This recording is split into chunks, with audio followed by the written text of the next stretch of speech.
Welcome to Miniatures.de, your military miniatures magazine. In this issue, we will try to restore a badly painted ROCO H0 scale Sonderkraftfahrzeug 234-3 heavy armored car with 7.5 cm Sturmkanone 37. This rare ROCO vehicle had been painted in a two-color camouflage scheme and was later oversprayed with an olive drab enamel paint. Most of the fine surface detail of the vehicle has disappeared under these two thick layers of enamel paint. Had acrylic paint been used, we could have applied hydraulic fluid to remove the paint without also destroying the polystyrene plastic of the model. Sadly, this is not the case here, so stripping is not an option. We will have to scrape and sand the paint off and then reconstruct the vehicle. We begin by taking the 7.5 cm gun mount apart and cleaning the parts so that they can be glued together again nicely.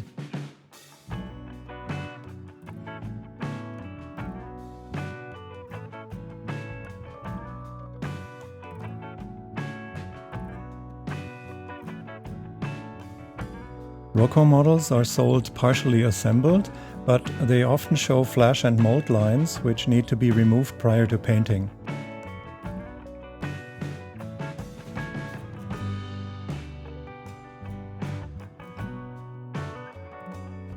The muzzle of the Sturmkanone 37 has an obvious sliver of sprue on it, which the previous owner never bothered to remove. Once the muzzle is free of sprue and mold lines, we can drill the barrel open with a 0.5 mm micro drill. Silly little details like this will make all the difference in war games when we are facing enemy tanks with clogged guns. The trunnions of the Sturmkanone 37 are shaved off so that we can drill through the breech block and insert new trunnions.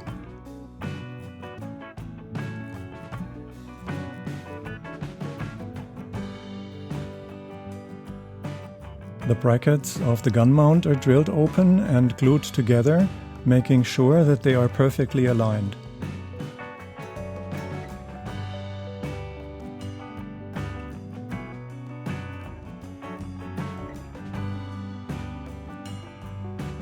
To strengthen the gun mount, we insert a small section of polystyrene sheet taken from an old plastic flower pot. Now we can insert a plastic broom bristle as the new trunnions for the Sturmkanone 37. The ends of the bristle will be welded to the gun mount, perfectly securing the gun. Now comes the dirty work of scraping and filing the enamel paint off, in the process of which we will also lose a lot of fine surface detail of the vehicle.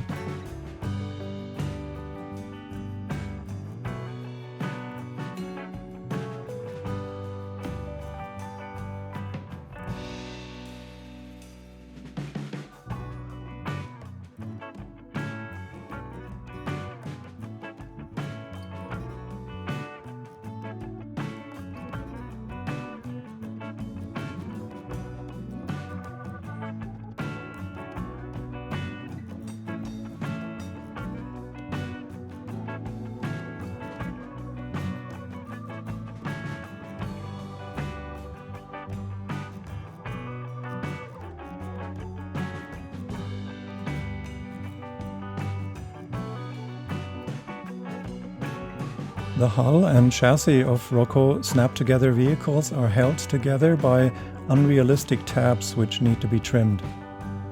In this case, the vehicle does not fall apart even if we file the tab flush with the front armor plate.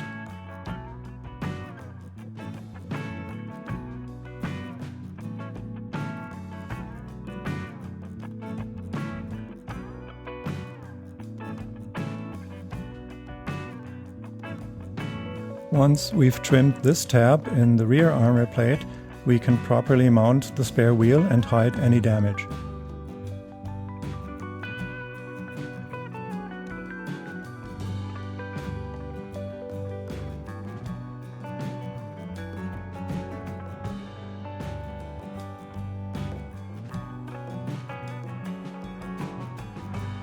Now we need to recreate the hatches, vision ports and engine covers that were destroyed when we sanded the superstructure. All of these parts will be made from free flower pot polystyrene sheet and stretch sprue taken from an Sd.Kfz tank kit. These two hatches are rectangular pieces of plastic sheet with the sharp corners filed round. They are far from perfect and not even identical in size, but they will look okay once the vehicle is painted again.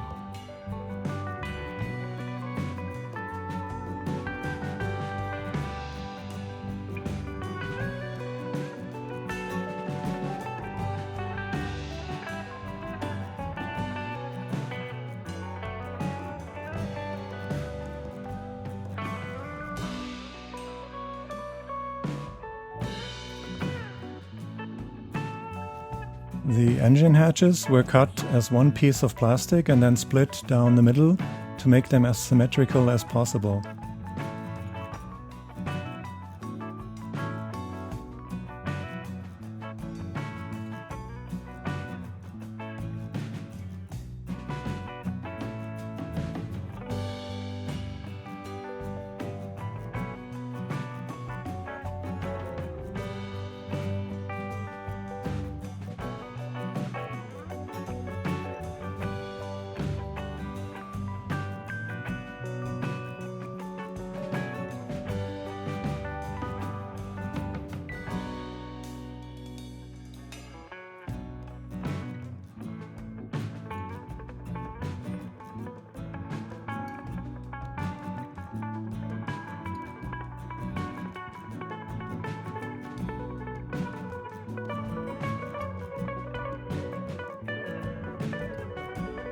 The engine louvers, too, were cut from a much larger section of plastic which had fine lines cut in at 1 mm intervals.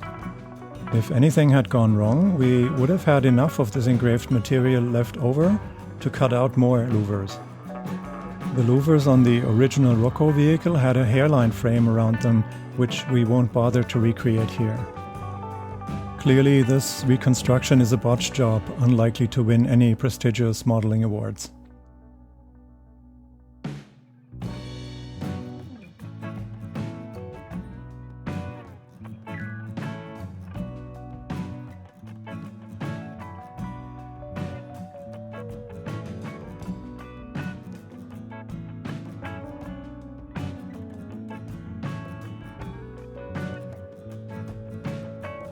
Now, spare jerry cans from the bits box are glued to the front fenders and the top of the front stowage boxes. 1 or 2 of these cans will be painted with a white cross to indicate that they are water cans, not fuel cans.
stretched sprue is used to recreate the hinges of the engine hatches and the round vision ports.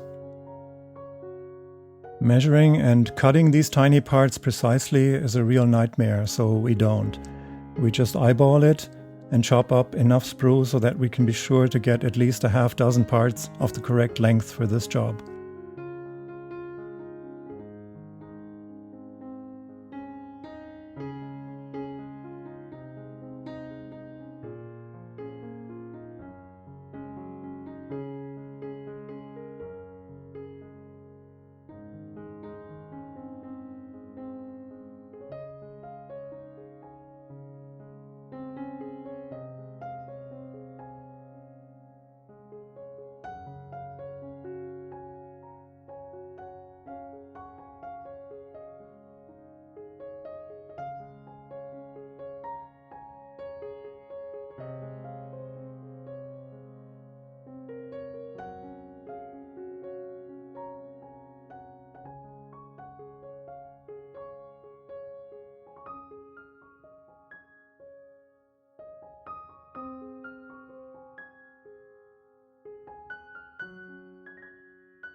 Now comes the fun part, adding stowage, which will allow us to hide some of the worst damage we did to this poor vehicle.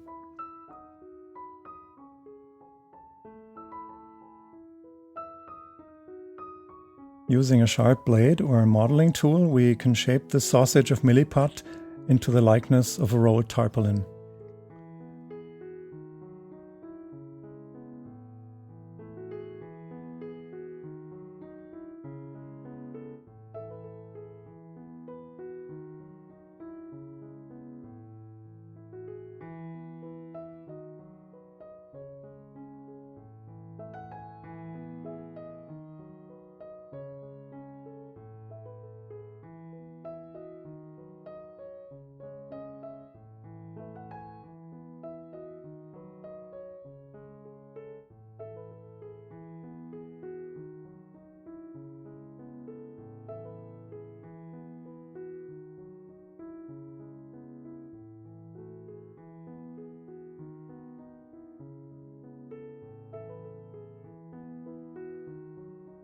With the sharp blade of the tool, we can delineate the two straps which hold the tarp together.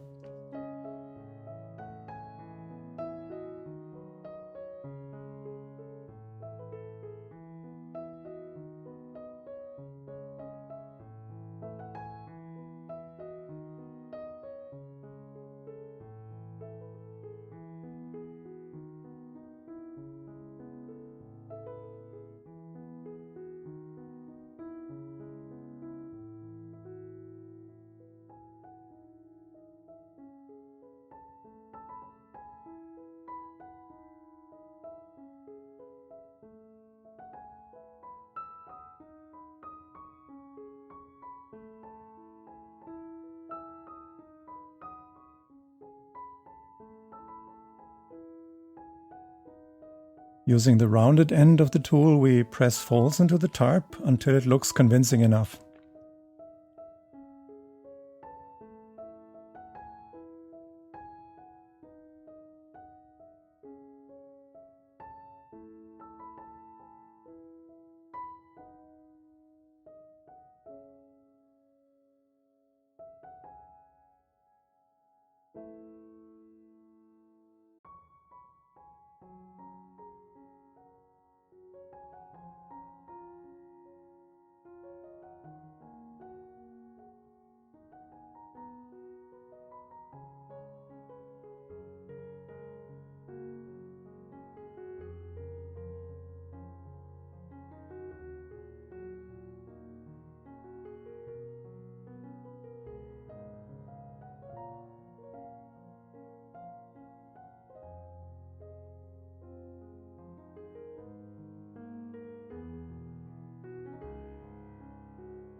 This next part is the antenna mount, a section of 1 mm plastic rod drilled open to accept the paintbrush bristle antenna.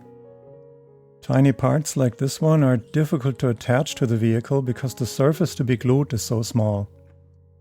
To increase the contact area, we're going to drill a hole into the stowage bin and secure the antenna mount into it.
The fighting compartment of the ROCO Sonderkraftfahrzeug 234/3 rotates, but this was not a feature of the actual vehicle.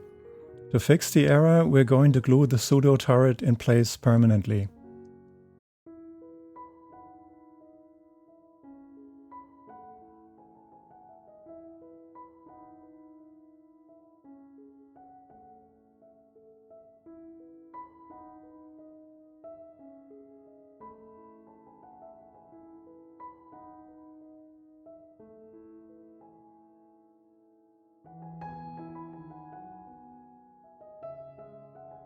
The missing rear armor plate of the fighting compartment can be put in place now.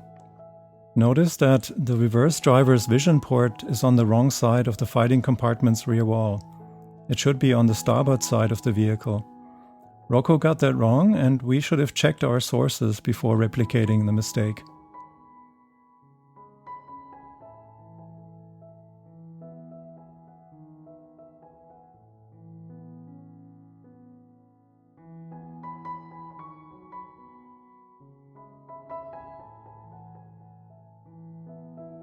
Now it's time to put the axles in place by closing each axle tree with a short section of plastic card. These strips of plastic are of equal length, and they will keep the wheels from skipping left or right like they normally do on these ROCO armored cars.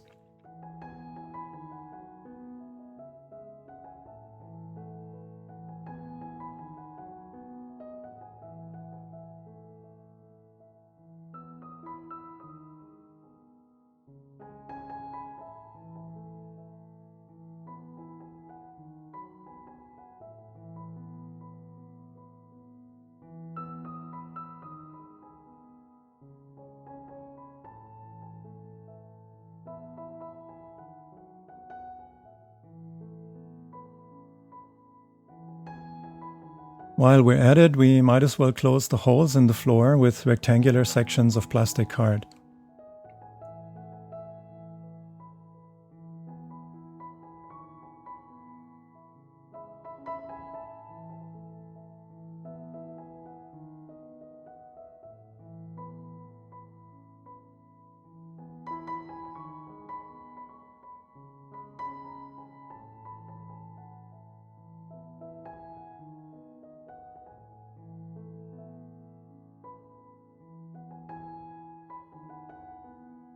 The next piece of equipment is a 10-ton rack jack scratch built from plastic card and half a staple as the crank.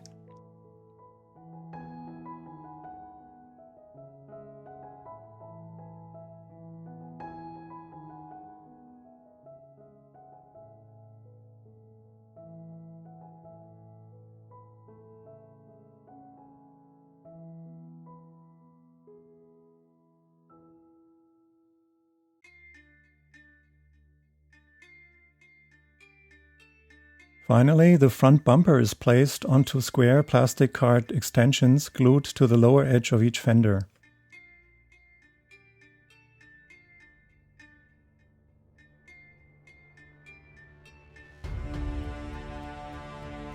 Now we just need to let the glue set overnight before we can begin undercoating and painting the vehicle.